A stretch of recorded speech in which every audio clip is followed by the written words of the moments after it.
Պարոն Ֆարմանյան, երբ որ դուք տեխնացու եք ու քննարկումներն էր գնում ձեզ ընտրելու հետ կապված, այսպես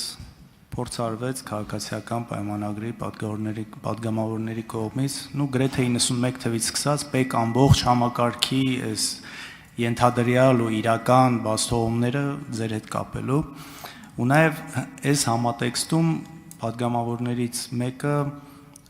եթե չեմ սխալվում, ասեց, որ ձեր դեմ ինչ-որ հաղորդում պետք է ներկայացվի կամ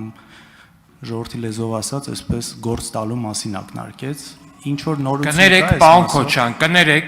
ձեր ասածը քրեական ենթամշակույթի բաղադրիչ է։ Հաղորդում ներկայացնում, կներեք, պարոն Քոչյան, ոչ։ Այսօր ներողություն չեք խնդրել։ Պարոն Քոչարյան, կներեք, ձեր ասածը քրեական ենթամշակույթի բաղադրիչ է։ Ես եմ ընտրում իմ խոսքը ու եթե դուք զգուշացում։ Ինչի համար։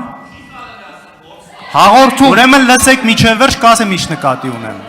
Պարոն Քոչարյան, ասում եմ ձեր ասածը քրեական ենթամշակույթի բաղադրիչ է։ Ասում եմ հիմա դուք ինձ լսեք, պարոն Քոչարյան։ Ձեր ասածը քրեական ենթամշակույթին ոչ դուք չեք խոսում, անջատեք պարոն Քոչարյանի խոսափողը։ Նոր կարող եք Անջատեք պարոն Քոչարյանի խոսափողը։ Ես եմ խոսում, պարոն Քոչարյան, ուրեմն լսեք ինձ։ Ասում եմ ձեր ասածը քրեական ենթամշակույթին բնորոշ խոսույթ է։ Հայաստանի Հանրապետությունում չկա նման բան ու չկա մի պատգամավոր, որ կարա այս դահլիճում ոստիկանությանը հաղորդում ներկայացնել է անվանի գործ տալ։ Եթե կա նման պատգամավոր, նրա խոսափողը կանջատվի։ Հաջորդ հարցը Մեսրոպ Մանուկյան։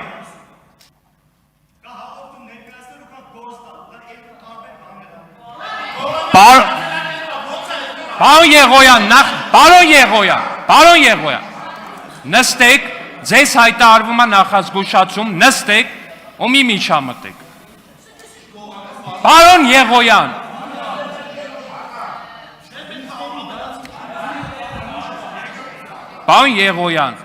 մեկ նիստի ընթացքում դուք զրկվում եք խոսափողից հանդես գալու իրավունքից։